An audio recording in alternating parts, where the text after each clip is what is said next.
Hello all of my friends at the Sachem Public Library. This is Cinderella, and I hope you're all having a magical day today. Now I was wondering, would you all like to read a story with me? Wonderful! Let's get started. Once upon a time, in a faraway kingdom, there lived a widowed gentleman and his lovely daughter, Ella. Ella was a beautiful girl, and she had golden hair, and her eyes were as blue as forget-me-nots.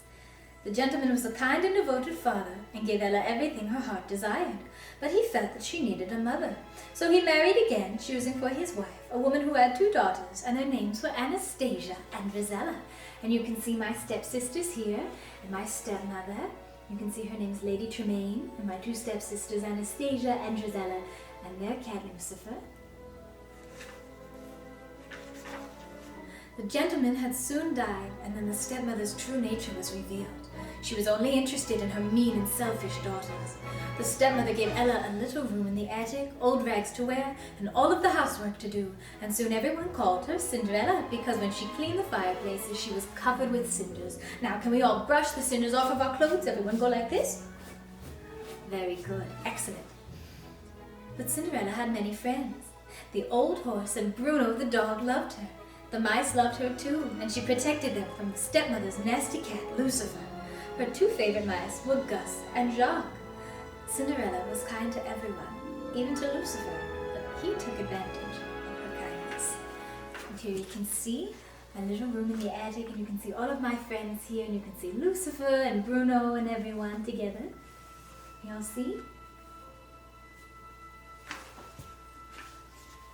Lucifer liked to get Cinderella in trouble. One morning he chased Gus onto Anastasia's breakfast tray, and she screamed and blamed Cinderella. "Come here," the stepmother said. "The windows, wash them, then scrub the terrace, sweep the halls, and of course, there's the laundry." In another part of the kingdom, the king was worried about his son. "It's high time that he married and settled down," he told the Grand Duke. "But sire," said the Grand Duke, "we must be patient." "No buts about it," shouted the king. "We'll have a ball tonight. It will be very romantic. Send out the invitations." And there we can see Anastasia screaming. And there we can see the king and the Grand Duke together, talking about the royal ball. And I wonder who's going to go to that ball. Do you know? I guess we'll find out. Ready? When the invitation arrived, Cinderella's stepmother announced, "There's a ball in honor of the prince, and every eligible maiden is to attend." "Why, that means I can go too," Cinderella said. "Well, I see no reason why you can't, if you get all of your work done and you find something suitable to wear."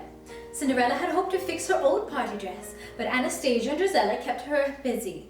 The stepmother kept her busy too. Cinderella worked hard all day long, and when she finally returned to her little attic room, it was almost time to leave and her dress wasn't ready. Can we say, "Oh no"?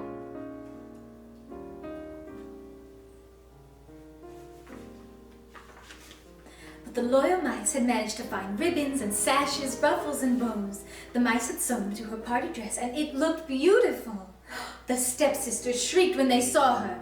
"Those are my ribbons! That's my sash!" And they tore her dress to shreds. "Come along now, girls," said the stepmother, and they left Cinderella behind. Cinderella ran into the garden, and she wept and she wept. Suddenly, a hush fell over the garden, and a cloud of lights began to twinkle around Cinderella's head. "Come now, dry those tears," said a gentle voice, and then a small woman appeared in the cloud. "You can't go to the ball looking like that. Now, what in the world did I do with my magic wand?" Now, do we know who that woman was? What do we think it is? We're going to find out. You can see my stepsisters here. They're not too happy about me wearing their ribbons and bows and whatnot. And then we can see in the garden, you can see who that special guest is. Who do we think it is?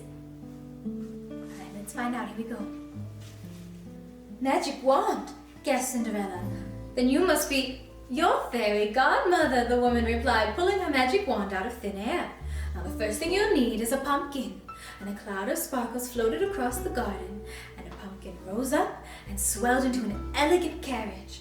The mice turned into horses, the old horse became a coachman, and Bruno became a footman. "Well, hop in, my dear," said the woman. "But my dress," said Cinderella. The fairy godmother looked at it. Good heavens! And with a wave of her wand, she turned the rags into an exquisite gown, and on Cinderella's feet were tiny glass slippers. Now, when she waved her wand, she said magic words. Do you think we can say those magic words together? Yes? Wonderful. Now, ready? Take your magic wand, hold it up, and we're going to say bippity-boppity-boo. Ready? 1, 2, 3. Bippity, boppity, boo! Excellent job, very nice. You'll have only till midnight, the fairy godmother said, and at the stroke of 12, the spell will be broken and everything will be as it was before. Cinderella promised to leave the ball on time, and then under the magic sparkles, she stepped into her coach and was swept away to the palace. When Cinderella arrived at the ball, the prince was yawning with boredom, and then he caught sight of her. Ignoring everyone else, the prince walked over to Cinderella. He kissed her hand and asked her to dance, and they swirled off across the ball. And that was our first dance together. It was so wonderful. It was so romantic, and we got to hear our first song that we ever danced to together. It's called So This Is Love. Do you know that song? That's one of my favorites. Now, the prince did not leave Cinderella's side all night, and they danced every dance together. As the lights dimmed and sweet music floated into the night, Cinderella heard the clock begin to chime. Can we make the clock noise? Bong, bong, bong. My goodness, she gasped. It's midnight. I must... Goodbye! Wait, come back, called the prince. I don't even know your name. Cinderella hurried down the palace steps, but in her haste, she lost one of her... What did I lose? My glass slippers, very good. But she had no time to pick it up, and she leapt into the carriage. As soon as the carriage went through the gates, the magic spell was broken, and Cinderella found herself standing on the side of the road in her old rags, but on one foot she still had a glass slipper. And there I am racing down the stairs, and I left my slipper behind. And then here you can see on the side of the road me back to how everything was just as it was before. But I still had that glass slipper. Her coachman was an old horse again, and her footman was Bruno the dog. Her coach was a hollow pumpkin, and her horses were 4 of her mice friends. They looked sadly up at Cinderella. They all hurried home. They had to be back before the others returned from the ball. The next day, the stepmother told the girls that the Grand Duke was coming to see them. He's been hunting all night for that girl, the one who lost her slipper, and that girl shall be the prince's bride. Cinderella smiled and hummed a song that had been played at the ball. The stepmother became suspicious. Can we say, She locked Cinderella in her room. You see there? There she is locking me in my room. That wasn't very nice, right? No.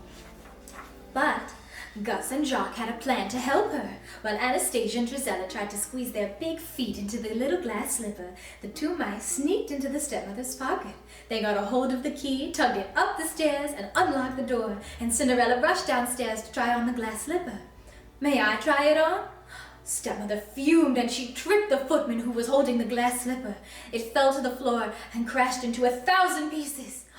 But you see, Cinderella said, reaching into her pocket, I have the other glass slipper. She put it on, and it fit perfectly. Can we say, yay?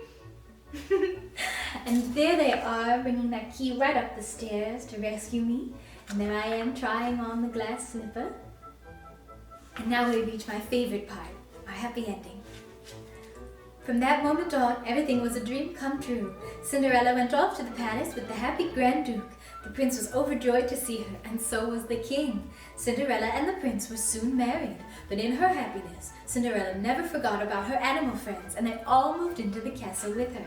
And you can see there we are on our wedding day together. You can see us all. I think Fairy Godmother really outdid herself on my wedding dress, don't you think? Everyone in the kingdom was delighted with the prince's new bride, and Cinderella and the prince lived happily ever after. The end. Now, thank you so much for reading with me. I hope you enjoyed the story, and I hope to see you real soon. Goodbye.